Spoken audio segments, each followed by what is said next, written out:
বাবা তুমি কি করছো? আমি তোমার মেয়ে। বাবা বলল, তুই আমার মেয়ে, তা আমি খুব ভালো করেই জানি। আমি বললাম, বাবা তাহলে তুমি কি অসুস্থ হয়ে গেছো? তুমি এমন আচরণ করছো কেন? তখন বাবা বলল, একদম চুপ, সবই তোর মায়ের জন্য। তোর মা অকালের চলে যাওয়ার জন্য আজকে আমার এই পরিস্থিতি হয়েছে। এখন আমি যা বলি তুই মনোযোগ দিয়ে শোন, আর তা না হলে বন্ধুরা বাকিটা গল্পেই বলছি। আশা করি বন্ধুরা তোমরা আমার পুরো গল্পটি শুনবে, নিশ্চয়ই অনেক মজা পাবে। তাহলে চল বন্ধুরা, কথা না বাড়িয়ে মূল গল্পে চলে যাই। হ্যালো বন্ধুরা, আমি মেঘাশ্রী বিশ্বাস। আমি কলকাতার একজন মেয়ে। আজকে আমি তোমাদের সাথে যে গল্পটা শেয়ার করব সেটা আমার বাবা ত্রিশূল বিশ্বাসকে নিয়ে। আমার বাবা আমার জীবনের একমাত্র স্তম্ভ ছিলেন। আমার যখন 10 বছর বয়স তখন আমার মা বর্ষিতা বিশ্বাস আমাদের ছেড়ে চলে যান। মায়ের মৃত্যু আমার জীবনে প্রথম বড় ধাক্কা ছিল। তার স্নেহ, হাসি আর গল্প সবকিছু যেন হঠাৎ হারিয়ে গেল। আমার জীবন অন্ধকারে ডুবে গিয়েছিল। বাবা তখন আমার একমাত্র আশ্রয়। তিনি আমাকে সবসময় হাসি খুশি রাখার চেষ্টা করতেন। আমার জন্য রান্না করতেন, স্কুলে নিয়ে যেতেন, রাতে আমার পড়ার পাশে বসে গল্প শোনাতেন। তার চোখে আমি দেখতাম অপার ভালোবাসা। কিন্তু এই সুখ বেশিদিন টিকল না। মায়ের মৃত্যু 6 মাস পর বাবা আরেকটি বিয়ে করলেন। আমার জীবনে এলেন আমার সৎ মা রীতিমা বিশ্বাস। প্রথমে রীতিমা আমার প্রতি খুব যত্নশীল ছিলেন। তিনি আমার জন্য খাবার তৈরি করতেন, আমার সঙ্গে কথা বলতেন। আমি ভেবেছিলাম তিনি হয়তো আমার মায়ের শূন্যতা কিছুটা পূরণ করবেন। কিন্তু আমার এই ভাবনা বেশিদিন টিকল না। আমার সৎ ভাই অদ্বীপের জন্মের পর থেকে রীতিমার আচরণ বদলাতে শুরু করল। তিনি অদ্বীপের প্রতি বেশি মনোযোগ দিতেন, আর আমার প্রতি তার যত্ন কমে গেল। আমি তখন কিশোরী। বাবা আমার প্রতি তার ভালোবাসা কখনো কমাননি। তিনি আমাকে পড়াশোনায় উৎসাহ দিতেন, আমার স্বপ্নের কথা শুনতেন। তিনি চাইতেন আমি পড়াশোনা করে নিজের পায়ে দাঁড়াই। কিন্তু রীতিমা এই সম্পর্কের প্রতি অসন্তুষ্ট ছিলেন। তিনি প্রায়ই আমার ও বাবার মধ্যে দূরত্ব তৈরি করার চেষ্টা করতেন। আমি লক্ষ্য করতাম বাবা যখন আমার সঙ্গে বেশি সময় কাটাতেন তখন রীতিমার মুখে অসন্তোষের ছায়া পড়ত। তিনি আমাকে ছোটখাটো বিষয়ে দোষারোপ করতেন, এমনকি আমার পড়াশোনার খরচ নিয়ে বাবার সঙ্গে তর্ক করতেন। একদিন রাতে আমি শুনলাম রীতিমা বাবার সঙ্গে তর্ক করছেন। তিনি বলছিলেন, মেঘাশ্রী এখন বড় হয়েছে, ওর ভবিষ্যৎ নিয়ে ভাবা উচিত। ওকে আর বাড়িতে এত সুযোগ দেওয়ার দরকার নেই। আমার মন ভেঙে গেল। আমি তখন মাত্র 15 বছরের। আমি তো আমার স্বপ্ন পূরণ করতে চাই। বাবার রীতিমার কথায় রাগ করলেন। তিনি বললেন, মেঘাশ্রী আমার মেয়ে, ও পড়াশোনা করবে, নিজের জীবন গড়বে, ওর ভবিষ্যৎ আমি ঠিক করব। বাবার এই কথা আমার মনে শান্তি এনে দিল। তিনি আমার পাশে আছেন, এটাই আমার কাছে কষ্ট ছিল। কিন্তু রীতিমার অসন্তোষ বাড়তে লাগল। তিনি বাবার প্রতিটি পদক্ষেপে নজর রাখতেন। বাবা যখন আমার সঙ্গে কথা বলতেন তিনি মাঝে এসে কথা বলা শুরু করতেন। এমনকি বাবা আমার জন্য বাজার থেকে কিছু আনলে তাতেও রীতিমা সমালোচনা করতেন। আমার মনে হতো তিনি আমাকে পরিবার থেকে দূরে রাখতে চান। আমি বাবার কাছে গিয়ে বলতাম, বাবা আমি কি তোমার কাছে বোঝা হয়ে গেছি? বাবা আমাকে আলিঙ্গন করে বলতেন, মা তুই আমার লক্ষ্মী, তুই কখনো আমার বোঝা হতে পারিস না। এক রাতে বাবা ও রীতিমার মধ্যে তীব্র তর্ক হল। আমি আমার ঘরে বসে তাদের কথা শুনছিলাম। রীতিমা বলছিলেন, তুমি মেঘাশ্রীর জন্য অনেক কিছু করো, কিন্তু আমার ছেলে অদ্বীপের কথা ভাবো না। বাবা শান্ত গলায় বললেন, আমি দুজনকেই সমান ভালোবাসি। মেঘাশ্রী আমার বড় মেয়ে, ওর দায়িত্ব আমার। কিন্তু রীতিমা শুনলেন না। তিনি বললেন, তুমি ওর প্রতি অতিরিক্ত মনোযোগ দাও, এটা ঠিক না। বাবার কিছু না বলে চুপ করে গেলেন। সেই রাতে তিনি আমার ঘরে এসে বললেন, মা তুই চিন্তা করিস না, আমি সব ঠিক করে দেব। সেই রাত থেকে আমার মনে একটা অজানা সন্দেহ জন্ম নিল। বাবার ভালোবাসা কি সত্যি অতিরিক্ত? রীতিমার কথাগুলো আমার মনের মধ্যে ঘুরতে লাগল। আমি নিজেকে বোঝাতে চেষ্টা করতাম, বাবা আমার বাবা, তিনি কখনো আমার ক্ষতি চাইতে পারেন না। কিন্তু তবুও একটা অজানা ভয় আমাকে তাড়া করত।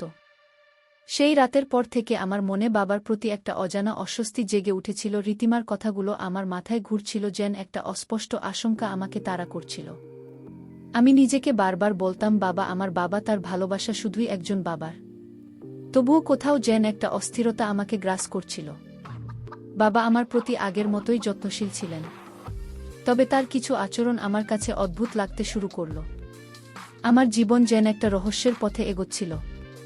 বাবা প্রায় রাতে আমার ঘরে আসতেন। রীতিমার সঙ্গে তার তর্ক হলে তিনি আমার কাছে এসে গল্প করতেন, আমার ছোটবেলার কথা। মায়ের স্মৃতি, বাবার গ্রামের বাড়ির গল্প সবই বলতেন। আমি এই গল্পগুলো শুনতে ভালোবাসতাম। বাবার গলায় একটা উষ্ণতা ছিল যা আমার মনের অস্থিরতাকে কিছুটা শান্ত করত। কিন্তু আমি লক্ষ্য করলাম, বাবা যখন আমার সঙ্গে কথা বলতেন তখন তার চোখে কখনো কখনো একটা দ্বিধা ফুটে উঠত। তিনি আমার দিকে তাকিয়ে থাকতেন, যেন কিছু বলতে চান কিন্তু বলতে পারছেন না। একদিন সন্ধ্যায় বাবা আমার ঘরে এলেন। তিনি বললেন, মা, তোর পড়াশোনা কেমন চলছে? আমি বললাম, ভালো বাবা, পরীক্ষার জন্য তৈরি হচ্ছি। বাবা হেসে বললেন, তুই আমার গর্ব, আমি জানি তুই একদিন অনেক বড় হবি। তার কথায় আমার মন ভরে গেল। কিন্তু হঠাৎ তিনি চুপ করে গেলেন। আমি দেখলাম তিনি জানালার দিকে তাকিয়ে আছেন। আমি জিজ্ঞেস করলাম, বাবা, কি ভাবছো? বাবা একটু ইতস্তত করে বললেন, কিছু না মা, শুধু তোর মায়ের কথা মনে পড়ছিল। তার কথায় আমি শান্ত হলাম। তবে তার চোখে যেন কিছু একটা লুকিয়েছিল। রীতিমার অসন্তোষ ক্রমশ বাড়ছিল। তিনি বাবার প্রতিটি কাজে নজর রাখতেন। একদিন আমি বাড়ির উঠোনে বসে পড়ছিলাম, বাবা এসে আমার পাশে বসলেন। তিনি আমার বইটা হাতে নিয়ে বললেন, এটা কোনো বিষয়ের বই? আমি হেসে বললাম, ইতিহাস বাবা, আমার খুব পছন্দের বিষয়। বাবা হাসলেন। কিন্তু তখনই রীতিমা এসে বললেন, ত্রিশূল, তুমি সবসময় মেঘাশ্রীর সঙ্গে সময় কাটাও, অদ্বীপের জন্য একটু সময় দাও। বাবা শান্ত গলায় বললেন, আমি আমার 2 সন্তানের জন্যই সময় দিই। কিন্তু রীতিমা অসন্তুষ্ট হয়ে চলে গেলেন। আমার মনে হলো তিনি আমারও বাবা সম্পর্ককে ভুলভাবে দেখার চেষ্টা করছেন। এক রাতে বাবা ও রীতিমার মধ্যে তীব্র তর্ক হল। আমি আমার ঘরে বসে শুনলাম। রীতিমা বলছিলেন, তুমি মেঘাশ্রীর প্রতি অতিরিক্ত মনোযোগ দাও, এটা ঠিক না। বাবা বললেন, তুমি কি বলতে চাও? রীতিমা, মেঘাশ্রী আমার মেয়ে, আমি ওর বাবা। রীতিমা উত্তেজিত হয়ে বললেন, তুমি ওর প্রতি বাড়াবাড়ি করছো, আমি আর এটা মেনে নেব না। আমার মন ভারী হয়ে গেল। রীতিমার কথাগুলো আমার মনে সন্দেহের বীজ বপন করছিল। আমি কি বাবার ভালোবাসাকে ভুল বুঝছি? না, এটা হতে পারে না। সেই রাতে বাবা আমার ঘরে এলেন। তিনি বললেন, মা, তুই ঠিক আছিস তো? আমি চোখের জল লুকিয়ে বললাম, হ্যাঁ বাবা। বাবা আমার পাশে বসে বললেন, তোর সৎ মা কখনো কখনো অযথা রাগ করে, তুই ওর কথা মনে রাখিস না। আমি মাথা নাড়লাম। কিন্তু আমার মনে একটা প্রশ্ন জাগছিল, বাবাকে কিছু বলতে চাইছেন। তিনি যখন আমার দিকে তাকালেন তার চোখে একটা অস্পষ্ট দ্বিধা ছিল। আমি বললাম, বাবা, তুমি কি আমাকে কিছু বলতে চাও? বাবা হেসে বললেন, না মা, তুই পড়াশোনায় মন দে। তার হাসি স্বাভাবিক মনে হলেও আমার মন শান্ত হল না। পরের দিন আমি স্কুল থেকে ফিরে দেখলাম বাবা আমার জন্য একটা নতুন বই কিনে এনেছেন। আমি খুশি হয়ে বললাম, বাবা, তুমি এটা কবে কিনলে? বাবা বললেন, আজ সকালে বাজারে গিয়েছিলাম, ভাবলাম আমার মেয়ের জন্য কিছু আনি। আমি বইটা হাতে নিয়ে তাকে ধন্যবাদ দিলাম। কিন্তু তখনই রীতিমা এসে বললেন, ত্রিশূল, তুমি মেঘাশ্রীর জন্য এত খরচ করো, কিন্তু অদ্বীপের জন্য কিছু আনো না। বাবা বললেন, আমি অদ্বীপের জন্য খেলনায় এনেছি। কিন্তু রীতিমা তবুও অসন্তুষ্ট হয়ে চলে গেলেন। আমার মনে হলো তিনি শুধু তর্ক করার জন্যই এসেছিলেন। এই ঘটনাগুলো আমার মনে একটা অস্পষ্ট ছায়া ফেলছিল। আবার ভালোবাসা আমার কাছে আগের মতোই পবিত্র মনে হতো। কিন্তু রীতিমার কথাগুলো আমাকে ভাবিয়ে তুলছিল। আমি নিজেকে প্রশ্ন করতাম, বাবা কি সত্যিই কিছু লুক হচ্ছেন? তার চোখের দ্বিধা কেন এত রহস্যময়? এই প্রশ্নগুলো আমার মনে বারবার প্রতিধ্বনিত হচ্ছিল। দিনগুলো কেটে যাচ্ছিল, কিন্তু আমার মনের অস্থিরতা কম ছিল না। বাবার প্রতি আমার ভালোবাসা অটুট ছিল। তবে রীতিমার কথাগুলো আমার মনে একটা অস্বস্তির বীজ বপন করছিল। বাবার কথার মাঝে থেমে যাওয়া, তার দ্বিধাগ্রস্ত চাহনি, এসব আমাকে ভাবিয়ে তুলছিল। আমি নিজেকে বোঝাতে চেষ্টা করতাম যে এটা আমার মনের ভুল, কিন্তু প্রতিদিনই কিছু না কিছু ঘটনা আমার সন্দেহকে আরও গভীর করছিল। এক সন্ধ্যায় আমি আমার ঘরে বসে ডায়েরি লিখছিলাম। বাবা এলেন, হাতে একটা কেকের প্যাকেট। তিনি হেসে বললেন, মা, আজ তোর জন্য কেক এনেছি। অনেকদিন হলো তুই কেক খাসনি। আমি খুশি হয়ে বললাম, বাবা, তুমি এইসব কথা এত ভাবো কি করে? তিনি হাসলেন, কিন্তু তার হাসিতে যেন একটা দ্বিধা ছিল। আমরা একসঙ্গে কেক খেলাম, গল্প করলাম, কিন্তু আমি লক্ষ্য করলাম বাবা বারবার দরজার দিকে তাকাচ্ছেন, যেন কেউ আছে কিনা তা দেখছেন। আমি জিজ্ঞেস করলাম, বাবা, তুমি এমন করছো কেন? কিছু হয়েছে? বাবা দ্রুত বললেন, না মা, কিছুই না, তুই বেশি ভাবিস। রীতিমার আচরণ দিন দিন আরও কঠোর হচ্ছিল। তিনি আমার প্রতি কোনো স্নেহ দেখাতেন না। আমার সৎ ভাই অদ্বীপ তখন ছোট, মাত্র 5 বছরের। তিনি অদ্বীপকে নিয়ে সারাক্ষণ ব্যস্ত থাকতেন। আমি যদি রান্নাঘরে যেতাম কিছু খেতে, তিনি বলতেন, মেঘাশ্রী, তুই এখন বড় হয়েছিস, নিজের কাজ নিজে কর। আমি চুপচাপ মাথা নাড়তাম, কিন্তু মনে মনে কষ্ট পেতাম। আমার মনে হতো তিনি আমাকে এই পরিবারে অবাঞ্ছিত ভাবেন। বাবা যখন এসব দেখতেন তিনি রীতিমাকে বোঝানোর চেষ্টা করতেন, কিন্তু তাতে তর্ক আরও বাড়ত। একদিন আমি স্কুল থেকে ফিরে দেখলাম বাবা বাড়িতে নেই। রীতিমা আমাকে ডেকে বললেন, মেঘাশ্রী, তুই এখন বড় হয়েছিস, তোর ভবিষ্যৎ নিয়ে ভাবা উচিত, নিজের পায়ে দাঁড়ানোর চেষ্টা কর। আমার মন ভারী হয়ে গেল, কিন্তু আমি কিছু বললাম না। আমি আমার ঘরে গিয়ে নিজেকে শান্ত করার চেষ্টা করলাম। বাবা যখন বাড়ি ফিরলেন আমি তাকে সব বললাম। বাবা শান্ত গলায় বললেন, তুই চিন্তা করিস না মা, তুই আমার মেয়ে, তুই যতদিন চাস এই বাড়িতে থাকবি। তার কথায় আমার মন একটু শান্ত হলো, কিন্তু রীতিমার কথাগুলো আমার মনে গেঁথে গেল। সেই রাতে বাবা আমার ঘরে এলেন। তিনি বললেন, মা, আমি তোকে একটা কথা বলতে চাই। আমার মনটা অস্থির হয়ে উঠল। আমি বললাম, কি কথা বাবা? তিনি একটু থেমে বললেন, এখন বলা ঠিক হবে না, তুই শুধু জান আমি তোর ভালোর জন্যেই সব করছি। তার কথায় আমার মনে আরও প্রশ্ন জাগল। বাবা কি লুকোচ্ছেন? তিনি কেন এমন রহস্যময় আচরণ করছেন? আমি বললাম, বাবা তুমি আমাকে সব বল, আমি তোমার মেয়ে, আমি সব বুঝব। কিন্তু বাবা শুধু হাসলেন আর বললেন, সময় হলে সব বলব মা। পরের দিন আমি বাবার সঙ্গে বাজারে গেলাম। বাবা আমার জন্য একটা নতুন ডায়েরি কিনে দিলেন। তিনি বললেন, তুই তো ডায়েরি লিখতে ভালোবাসিস, এটা তোর জন্য। আমি খুশি হয়ে তাকে ধন্যবাদ দিলাম। কিন্তু বাজার থেকে ফেরার পথে বাবা হঠাৎ বললেন, মা, তুই যদি কখনো আমাকে ভুল বুঝিস তাহলে আমাকে ক্ষমা করিস। আমি অবাক হয়ে বললাম, বাবা তুমি এসব কি বলছো? আমি কেন তোমাকে ভুল বুঝব? বাবা কিছু না বলে শুধু হাসলেন। তার হাসিতে যেন একটা গভীর দুঃখ ছিল। রীতিমার অসন্তোষ ক্রমশ তীব্র হচ্ছিল। তিনি প্রায়ই বাবার সঙ্গে আমার বিষয় নিয়ে তর্ক করতেন। একদিন আমি শুনলাম তিনি বাবাকে বলছেন, তুমি মেঘাশ্রীর সঙ্গে এত সময় কাটাও কেন? এটা স্বাভাবিক না। বাবা শান্ত কণ্ঠে জবাব দিলেন, মেঘাশ্রী আমার মেয়ে, তার জন্য আমার দায়িত্ব পালন করছি। রীতিমার কথাগুলো আমার মনে একটা অস্বস্তি সৃষ্টি করছিল। আমি ভাবতাম, বাবার ভালোবাসা কি সত্যি অতিরঞ্জিত? না, এটা সম্ভব নয়। তবুও আমার মনের গভীরে একটা অজানা ভয় ধীরে ধীরে জমে উঠছিল। এই সন্দেহ ও রহস্যের মাঝে আমার জীবন এগিয়ে চলছিল। বন্ধুরা, আমার মনের ভেতর যেন একটা ঝড় বয়ে চলছিল। বাবার প্রতিটি কথা, তার চাউনি, তার দ্বিধা, সবকিছুই আমার মনে নতুন প্রশ্ন তুলছিল। আমি চাইছিলাম বাবাকে পুরোপুরি বিশ্বাস করতে, কিন্তু রীতিমার কথাগুলো আমার মনকে ক্রমশ অস্থির করে তুলছিল। আমি নিজেকে বোঝাতে চেষ্টা করতাম যে বাবার ভালোবাসা শুধুই একজন বাবার, তবুও তার কিছু আচরণ আমাকে বিভ্রান্ত করছিল। একদিন সকালে আমি স্কুলের জন্য তৈরি হচ্ছিলাম। বাবা এসে বললেন, মা, আজ আমি তোকে স্কুলে দিয়ে আসব। অনেকদিন হলো একসঙ্গে হাঁটিনি। আমি খুশি হয়ে রাজি হলাম। আমরা রাস্তায় হাঁটতে হাঁটতে গল্প করছিলাম। বাবা আমাকে তো ছোটবেলার গল্প বলছিলেন, কিভাবে তিনি গ্রামের মাঠে বন্ধুদের সঙ্গে খেলতেন। আমি হাসছিলাম, কিন্তু হঠাৎ তিনি থেমে গেলেন। তিনি আমার দিকে তাকিয়ে বললেন, মা, তুই আমার কাছে সবচেয়ে মূল্যবান। আমি কখনো চাই না তুই কষ্ট পাস। তার কথায় আমার মন ভরে গেল, কিন্তু তার চোখে যেন একটা উদ্বেগ ছিল। বাড়ি ফিরে দেখলাম রীতিমা রান্নাঘরে অদ্রিপের জন্য খাবার তৈরি করছেন।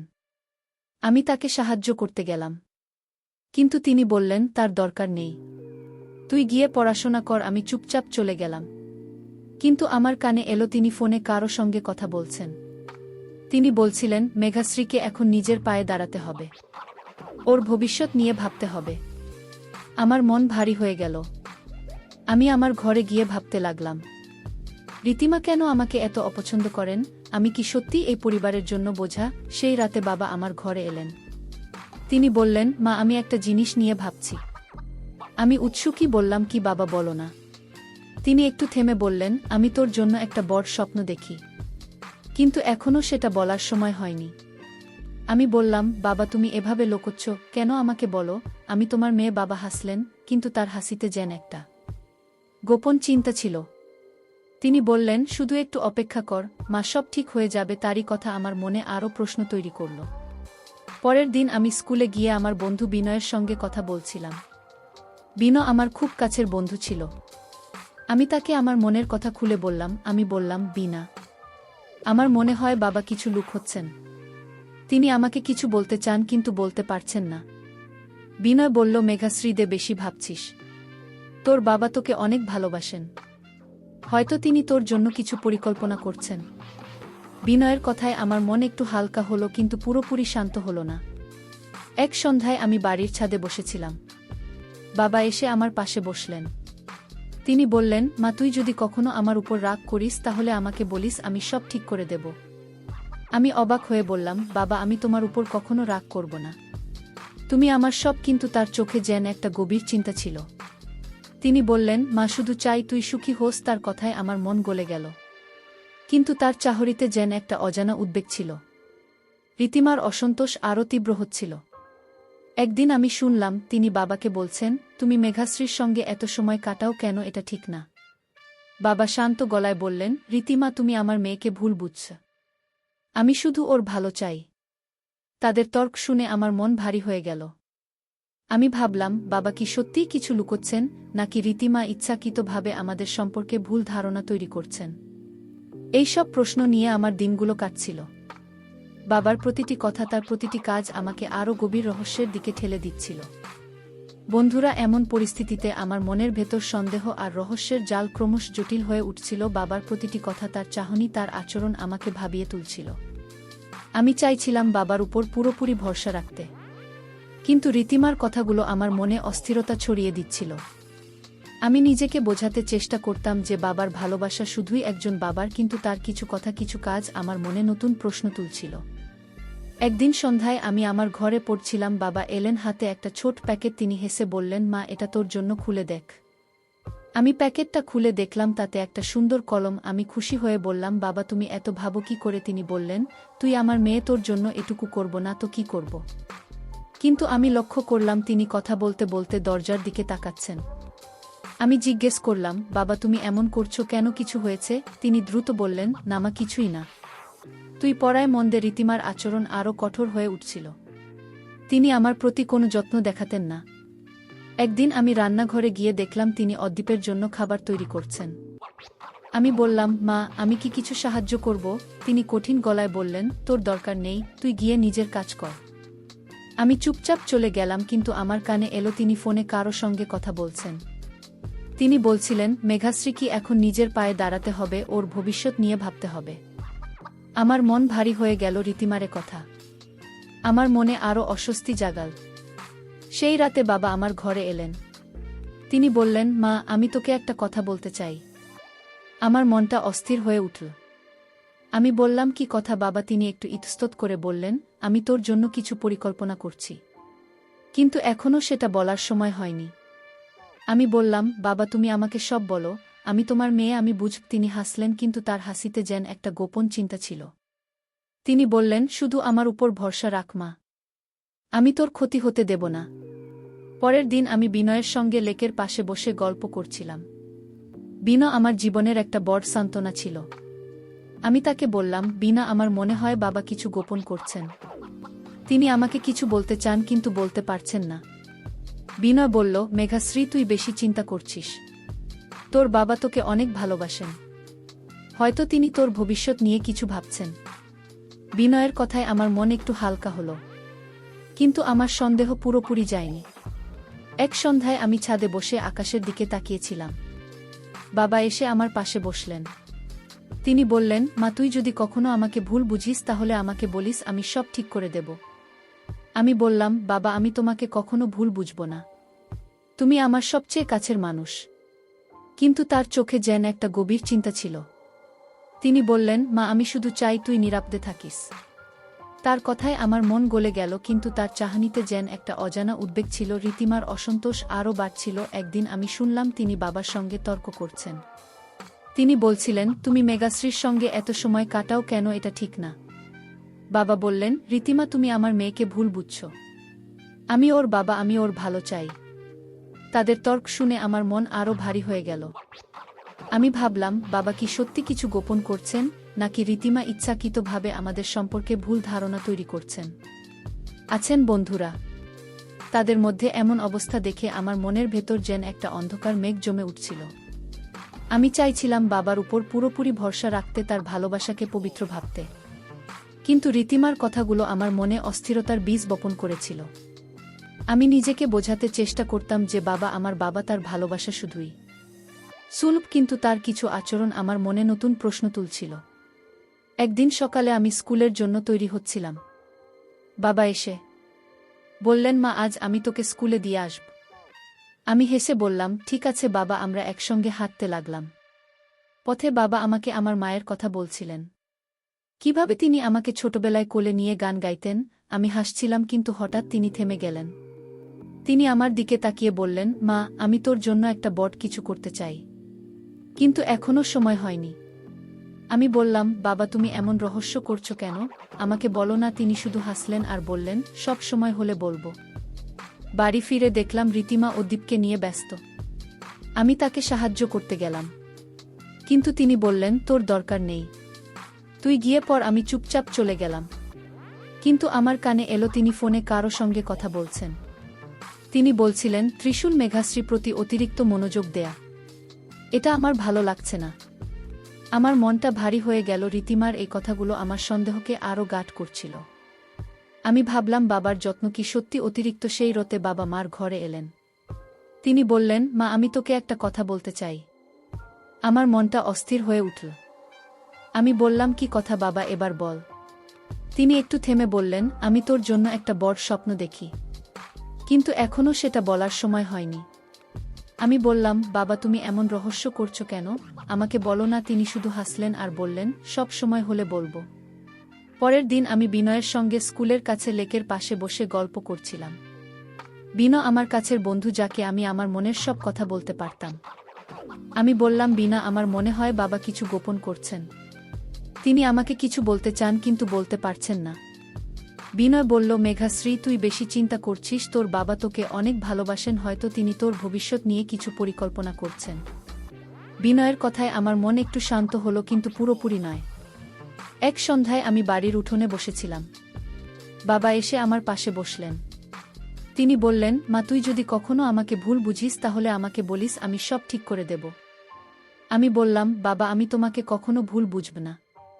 তুমি আমার সবচেয়ে কাছের মানুষ। কিন্তু তার চোখে যেন একটা গভীর চিন্তা ছিল। তিনি বললেন, মা, আমি শুধু চাই তুই সুখী হোস। তার কথায় আমার মন গলে গেল, কিন্তু তার চাহনিতে যেন কিছু একটা অজানা উদ্বেগ ছিল। রীতিমার অসন্তোষ আরও তীব্র হচ্ছিল। একদিন আমি শুনলাম তিনি বাবাকে বলছেন, তুমি মেঘাশ্রীর সঙ্গে এত সময় কাটাও কেন? এটা ঠিক না। বাবা বললেন, রীতিমা, তুমি আমার মেয়েকে ভুল বুঝছ। আমি ওর বাবা, আমি ওর ভালো চাই। তাদের তর্ক শুনে আমার মন আরও ভারী হয়ে গেল। আমি ভাবলাম, বাবা কি সত্যিই কিছু গোপন করছেন, নাকি রীতিমা ইচ্ছাকৃতভাবে আমাদের সম্পর্কে ভুল ধারণা তৈরি করছেন? আমার মনের ভেতর সন্দেহের জাল আরও জটিল হয়ে উঠছিল। বাবার প্রতিটি কথা, তার চাহনি, তার দ্বিধা আমাকে ক্রমশ অস্থির করে তুলছিল। আমি চাইছিলাম বাবার উপর পূর্ণ ভরসা রাখতে, তার ভালোবাসাকে একজন বাবার মতোই দেখতে। কিন্তু রীতিমার কথাগুলো আমার মনে অস্বস্তির মতো ছড়িয়ে পড়ছিল। আমি নিজেকে বোঝাতে চেষ্টা করতাম যে বাবার ভালোবাসা শুধুই প্রীতিসুলভ, কিন্তু তার কিছু আচরণ আমাকে বিভ্রান্ত করছিল। একদিন সকালে আমি স্কুল থেকে ফিরে দেখলাম বাবা বাড়িতে নেই। রীতিমা অদ্রিবকে নিয়ে ব্যস্ত ছিলেন। আমি তাকে জিজ্ঞেস করলাম, মা, বাবা কোথায়? তিনি কঠিন গলায় বললেন, তোর বাবা বাইরে গেছেন, তুই নিজের কাজে মন দে। আমি চুপচাপ আমার ঘরে চলে গেলাম, কিন্তু আমার কানে এলো তিনি ফোন এ কারো সঙ্গে কথা বলছেন। তিনি বলছিলেন, ত্রিশূল মেঘাশ্রীর জন্য অনেক কিছু করে, কিন্তু আমার ছেলের কথা ভাবে না, ওর ভবিষ্যৎ নিয়ে ভাবতে হবে। আমার মনটা ভারী হয়ে গেল। রীতিমার এই কথাগুলো আমার সন্দেহকে আরও গাঢ় করছিল। সেই রাতে বাবা বাড়ি ফিরলেন। তিনি আমার ঘরে এসে বললেন, মা, আমি তোর জন্য একটা জিনিস এনেছি। তিনি আমাকে একটা নতুন নোটবুক দিলেন। আমি খুশি হয়ে বললাম, বাবা, তুমি এত ভাব কি করে? তিনি হাসলেন, কিন্তু তার হাসিতে যেন একটা দ্বিধা ছিল। আমি লক্ষ্য করলাম তিনি কথা বলতে বলতে দরজার দিকে তাকাচ্ছেন। আমি বললাম, বাবা, তুমি কিছু লুকোচ্ছ তাই না? তিনি দ্রুত বললেন, না মা, কিছুই না, তুই বেশি ভাবিস। পরের দিন আমি বিনয়ের সঙ্গে লেকের পাশে বসে গল্প করছিলাম। আমি তাকে বললাম, বিনা, আমার মনে হয় বাবা কিছু গোপন করছেন। তিনি আমাকে কিছু বলতে চান, কিন্তু বলতে পারছেন না। বিনয় বলল, মেঘাশ্রী, তুই বেশি চিন্তা করছিস। তোর বাবা তোকে অনেক ভালোবাসেন। হয়তো তিনি তোর জন্য কিছু সুরপ্রিসে প্ল্যান করছেন। বিনয়ের কথায় আমার মন একটু হালকা হলো, কিন্তু আমার সন্দেহ পুরোপুরি যায়নি। এক সন্ধ্যায় আমি ছাদে বসেছিলাম। বাবা এসে আমার পাশে বসলেন। তিনি বললেন, মা, আমি তোকে একটা কথা বলতে চাই। আমার মনটা অস্থির হয়ে উঠল। আমি বললাম, কি কথা বাবা, এবার বল। তিনি একটু থেমে বললেন, আমি তোর জন্য একটা বড় পরিকল্পনা করছি, কিন্তু এখনও সেটা বলার সময় হয়নি। আমি বললাম, বাবা তুমি এভাবে রহস্য করছো কেন, আমাকে বলো। তিনি হাসলেন, কিন্তু তার হাসিতে যেন একটা গোপন চিন্তা ছিল। তিনি বললেন, শুধু আমার উপর ভরসা রাখ। মা রীতিমার অসন্তোষ আরও তীব্র হচ্ছিল। একদিন আমি শুনলাম তিনি বাবাকে বলছেন, তুমি মেঘাশ্রীর সঙ্গে এত সময় কাটাও কেন, এটা ঠিক না।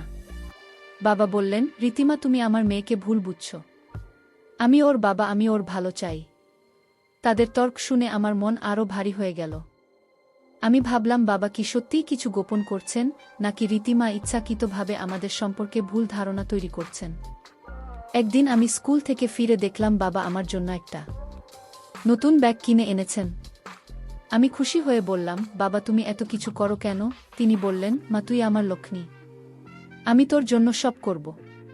কিন্তু আমি লক্ষ্য করলাম তিনি কথা বলতে বলতে এদিক ওদিক তাকাচ্ছেন, যেন কেউ শুনছে কিনা তা দেখছেন। আমি বললাম, বাবা তুমি এমন করছো কেন, কিছু হয়েছে? তিনি বললাম, না মা, কিছুই না, তুই কোনো চিন্তা করিস না। এমন অবস্থায় যেন বন্ধুরা আমার জীবনটা যেন আরও রহস্যময় গোলক ধাঁধায় ঘুরপাক খাচ্ছিল। বাবার প্রতিটি কথা, তার চাহনি, তার গোপনীয় আচরণ আমার মনের সন্দেহের জাল বুনছিল। আমি চাইছিলাম বাবাকে পুরোপুরি বিশ্বাস করতে, কিন্তু রীতিমার কথাগুলো আমার মনের শান্তি কেড়ে নিয়েছিল। আমি জানতাম এই রহস্যের উত্তর না পেলে আমার মন কখনো শান্ত হবে না। তাই আমি ঠিক করলাম বাবার সঙ্গে খোলা খুলে কথা বলবো। একদিন সন্ধ্যায় আমি বাড়ির ছাদে বসেছিলাম। বাবা এসে আমার পাশে বসলেন। আমি আর চুপ থাকতে পারলাম না। আমি বললাম, বাবা তুমি আমার সঙ্গে এমন রহস্যময় আচরণ করছো কেন? তুমি কিছু বলতে চাও, কিন্তু বলছো না আমাকে। বলো আমি তোমার মেয়ে। বাবা প্রথমে চুপ করে রইলেন, তারপর গভীর নিঃশ্বাস ফেলে বললেন, মা তুই ঠিক বলেছিস। আমি অনেকদিন ধরে তোকে একটা কথা বলতে চাই, কিন্তু সুযোগ পাইনি। আমার মনটা অস্থির হয়ে উঠল। আমি বললাম, কি কথা বাবা, এবার বলো। বাবা একটু থেমে বললেন, মা তোর মা মারা যাওয়ার পর আমি তোর ভবিষ্যৎ নিয়ে খুব চিন্তায় ছিলাম। আমি চাইতাম তুই পড়াশোনা করে নিজের পায়ে দাঁড়াস। তাই আমি তোর জন্য ব্যাংকে একটা ডিপিএস খুলেছিলাম। আমি অবাক হয়ে বললাম, ডিপিএস? তুমি এটা কখনো বলনি। বাবা হাসলেন, না মা, আমি কাউকে বলিনি, এমনকি তোর সৎ মাকেও না। বাবা আরও বললেন, এই ডিপিএসের টাকা তোর ভবিষ্যতের জন্য। আমি চাই তুই তো পড়াশোনা শেষ করে নিজের স্বপ্ন পূরণ করিস। কিন্তু আমি ভয় পেতাম যদি রীতিমা এটা জানতে পারে, তাহলে সে হয়তো টাকাটা নিয়ে নেবে। তাই আমি সবসময় এদিক ওদিক তাকিয়ে কথা বলতাম, যেন কেউ না শুনে। আমার চোখে জল এসে গেল। আমি বললাম, বাবা তুমি আমার জন্য এত কিছু করেছ, আর আমি তোমাকে ভুল বুঝেছি। বাবা আমার হাত ধরে বললেন, মা আমি জানতাম তুই আমাকে ভুল বুঝতে পারিস। তোর সৎ মার কথাগুলো তোর মনে সন্দেহ জাগিয়েছে, কিন্তু আমি তোর বাবা, আমি কখনো তোর ক্ষতি চাইব না। আমি কাঁদতে কাঁদতে বললাম, বাবা আমি তোমাকে ভুল বুঝেছি। আমার মনে হয়েছিল তুমি কিছু গোপন করছো, কিন্তু এখন বুঝতে পারছি তুমি আমার জন্য কতটা করেছো। বাবা আমার কাঁধে হাত রেখে বললেন, মা তুই আমার লক্ষ্মী, আমি শুধু তোর সুখ চাই। পরের দিন আমি বিনয়ের সঙ্গে লেকের পাশে বসে সব কথা বললাম। বিনয় হেসে বলল, দেখলি, আমি বলেছিলাম না তোর বাবা তোকে অনেক ভালোবাসেন। তিনি তোর জন্য এত বড় স্বপ্ন দেখেছেন। আমি বললাম, হ্যাঁ বিনয়, আমি বাবাকে ভুল বুঝেছিলাম। তিনি আমার জন্য এত কিছু করেছেন, আর আমি সন্দেহ করেছি। বিনয় বলল, এখন থেকে বাবার উপর ভরসা রাখ, তিনি তোর পাশে আছেন। রীতিমার সঙ্গে বাবার সম্পর্ক আরও টানাপোড়েন হয়ে গেল। তিনি বাবার প্রতি অভিযোগ করতেন, কিন্তু বাবা শান্ত থাকতেন। আমি বুঝতে পারলাম বাবা আমার জন্য তার সব কিছু সহ্য করেছেন। আমি ঠিক করলাম বাবার স্বপ্ন পূরণ করব। আমি পড়াশোনায় মন দেব, নিজের পায়ে দাঁড়াব। বাবার ডিপিএসের টাকা আমার ভবিষ্যতের জন্য রইল, কিন্তু তার চেয়ে বড় ছিল বাবার ভালোবাসা। বন্ধুরা, গল্পের শেষে আমি তোমাদেরকে বলতে চাই, ভালোবাসা ও বিশ্বাস পরিবারের মূল স্তম্ভ। ভুল বোঝাবুঝি আমাদের মনে সন্দেহের ছায়া ফেলতে পারে, কিন্তু খোলামেলা কথোপকথনের মাধ্যমে সব রহস্যের সমাধান সম্ভব। কাউকে সন্দেহ করার আগে তাদের উদ্দেশ্য বোঝার চেষ্টা করুন। একটি বিশ্বাসপূর্ণ সম্পর্কই জীবনের প্রকৃত শক্তি, যা আমাদের স্বপ্ন পূরণের পথে এগিয়ে নিয়ে যায়। বন্ধুরা, আমার গল্পটি যদি তোমাদের ভালো লাগে তাহলে লাইক, শেয়ার এবং সাবস্ক্রাইব করে পাশে থেকো। বন্ধুরা, এতক্ষণ ধৈর্য ধরে গল্পটি শোনার জন্য তোমাদের সবাইকে অসংখ্য ধন্যবাদ।